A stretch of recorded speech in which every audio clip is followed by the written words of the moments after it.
வணக்கம். பரபரப்பு மீடியா செய்திகளுக்காக நான் நிரோஷன். ஐரோப்பா முழுவதும் நாசவேலி பிரச்சாரத்தின் பின்னணியில் ரஷ்யா இருப்பதாக மேற்கத்திய அதிகாரிகள் கூறுகின்றனர். சேகரித்த தரவுகளின்படி ரஷ்யாவும் அதன் ஆதரவு குழுக்களும் 3 ஆண்டுகளுக்கு முன்பு உக்ரைன் மீது படையெடுத்ததில் இருந்து ஐரோப்பா முழுவதும் பல தாக்குதல்கள் மற்றும் பிற சம்பவங்களை நடத்தியதாக மேற்கத்திய அதிகாரிகள் குற்றம் சாட்டியுள்ளனர். இடையூறு தாக்குதல் ரஷ்ய ஜனாதிபதி விளாடிமிர் புட்டினின் போர் விரிவாக்கம் என்று அவர்கள் குற்றம் சாட்டுகின்றனர். இது ஐரோப்பிய நகரங்களில் பிளவை விதைக்கும் மற்றும் உக்ரைனுக்கான ஆதரவை குறைமதிப்புக்கு உட்படுத்தும் நோக்கம் கொண்டது. ஐரோப்பிய அரசாங்கங்கள், வழக்குரைஞர்கள், உளவுத்துறை சேவைகள் அல்லது பிற மேற்கத்திய அதிகாரிகள் ரஷ்யாவை குற்றம் சாட்டிய 59 சம்பவங்கள் இதுவரை ஆவணப்படுத்தப்பட்டுள்ளன. ஜெர்மனியில் விரிவடையும் நுரையுடன் கார்டெயில் பைப்களை அடைப்பது முதல் சரக்கு விமானங்களில் வெடிப்பொருட்களை வைக்கும் சதி வரையிலான சம்பவங்கள் இதில் உள்ளன. நீங்கள் ஐரோப்பிய தமிழராக இருந்தால் உங்கள் நாடு மற்றும் உங்கள் நகரம் குறிவைக்கப்படலாம். ஐரோப்பிய நகரங்களில் உள்ள கடைகள் மற்றும் அருங்காட்சியகத்திற்கு தீ வைப்பது, அரசியல்வாதிகள் மற்றும் முக்கியமான உள்கட்டமைப்பை குறிவைத்து ஹேக்கிங் செய்தல் மற்றும் பிரிட்டனில் குற்றவாளியாக அறிவிக்கப்பட்ட ஒரு வணிகத்தின் மூலம் உளவு பார்த்தல் ஆகியவை அடங்கும். பிரிட்டனின் வெளிநாட்டு உளவுத்துறை MI6 தலைவர் ரிச்சர்ட் மூர் நவம்பரில் இது ஒரு அதிர்ச்சி கூட்டம் மற்றும் பொறுப்பற்ற தாக்குதல் என்று கூறினார். இந்த விவகாரத்தில் ரஷ்யாவின் தொடர்பை நிரூபிப்பது பெரும்பாலும் கடினம். மேலும் கிரெம்ளின் மேற்கு நாடுகளுக்கு எதிராக நாசவேலி தாக்குதலை மேற்கொள்வதை மறுத்துள்ளது. ஆனால் பல அரசாங்கங்கள் பகிரங்கமாக தாக்குதல்களுக்கு ரஷ்யாவை காரணம் காட்டி வருகின்றன. கூறப்படும் ரஷ்ய தாக்குதல்கள் இரட்டை நோக்கத்தை வைத்திருக்கின்றன. அத்தகைய அச்சுறுத்தல்களுக்கு கூட்டணியின் பதிலுக்கு பொறுப்பான நேட்டோ அதிகாரி ஜேம்ஸ் அப்பாதுரை கூறினார். நேட்டோவில் ஜேம்ஸ் அப்பாதுரை ஹைபிரிட் மற்றும் சைபர் துணை பொதுச் செயலாளர். இவர் தமிழர். ரஷ்ய நடவடிக்கைக்கு காரணம் ஒன்று, அரசியல் குழப்பத்தை உருவாக்குவது. இரண்டாவது, அரசாங்கங்களுக்கு பொதுமக்களின் ஆதரவை குறைமதிப்புக்கு உட்படுத்துவது.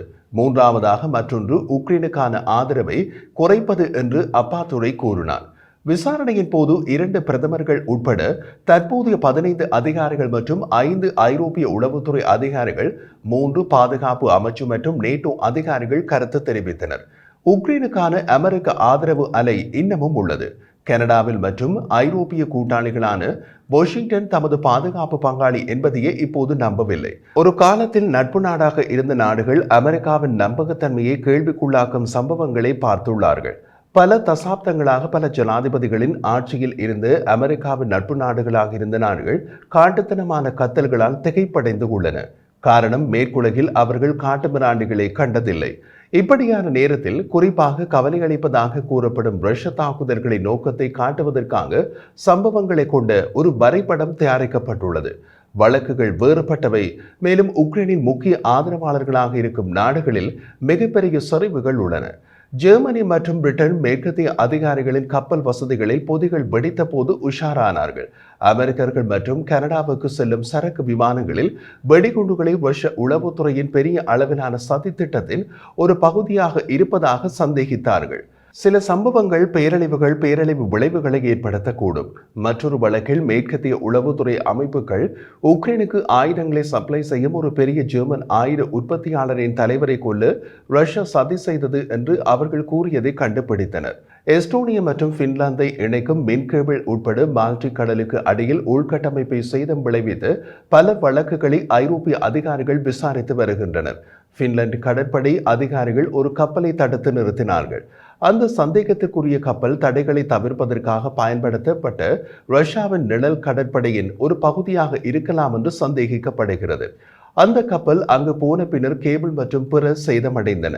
ஒரு போலி பிரெஞ்சு பாதுகாப்பு அமைச்சு இணையதளம் உக்ரைனில் போர் புரிய பொதுமக்கள் அழைக்கப்பட்டதாக கூறிய போது ஒரு பிரெஞ்சு அமைச்சர் அதை ரஷ்ய தவறான தகவல் என்று கண்டித்தார். இதற்கிடையில் எஸ்டோனியா, போலந்து, லட்வியா மற்றும் பின்லாந்து அதிகாரிகள் ரஷ்யா மற்றும் பெலருஸ் ஆகியவை புலம்பெயர்ந்தோரை தங்கள் எல்லைகளுக்கு வழிநடத்துவதாக குற்றம் சாட்டியுள்ளனர். புட்டினின் செய்தி தொடர்பாளர் டிமிட்ரி பெஸ்கோவ் கிரெம்ளின் குற்றச்சாட்டுகளை ஆதரிக்கும் எந்த ஆதாரமும் காட்டப்படவில்லை என்றும், நிச்சயமாக நாங்கள் எந்த குற்றச்சாட்டுகளையும் நிராகரிக்கிறோம் என்றும் கூறினார்.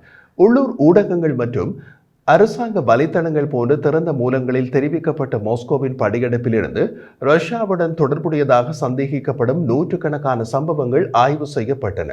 1/4 வழக்குகளில் நாசவேலியை செய்ததாக வழக்குரைஞர்கள் குற்றச்சாட்டுக்களை முன்வைத்துள்ளனர். ஆனால் இன்னமும் பலவற்றில் எந்த ஒரு குறிப்பிட்ட குற்றவாளியும் பகிரங்கமாக அடையாளம் காணப்படவில்லை அல்லது நீதிக்கு முன் நிறுத்தப்படவில்லை. நாடுகள் எப்பொழுதும் தங்கள் எதிரிகளை உளவு பார்த்தன மற்றும் வெளிநாடுகளில் தங்கள் நலன்களை மேம்படுத்துவதற்காக நீண்ட காலமாக பிரச்சாரங்களை மேற்கொண்டு வருகின்றன. ஆனால் உக்ரைன் படையெடுப்புக்கு பின்னர் மாஸ்கோ தைரியமாக மாறியுள்ளது. கொலைகள் மற்றும் சைபர் தாக்குதல்கள் உட்பட மேற்குலகில் நாசவேலை மற்றும் தீ வைப்பு சந்திரங்களை தாக்குகிறது என்று வாஷிங்டனில் உள்ள அட்லாண்டிக் கவுன்சிலின் தாக்குதல்களின் நிபுணர் எலிசபெத் பிரா கூறினார். இன்று நீங்கள் ஒரு நாட்டை பலவீனப்படுத்துவது அதன் மீது படையெடுப்பதன் மூலம் அல்ல என்று அவர் கூறினார். இதுதான் தற்போதைய நிலை.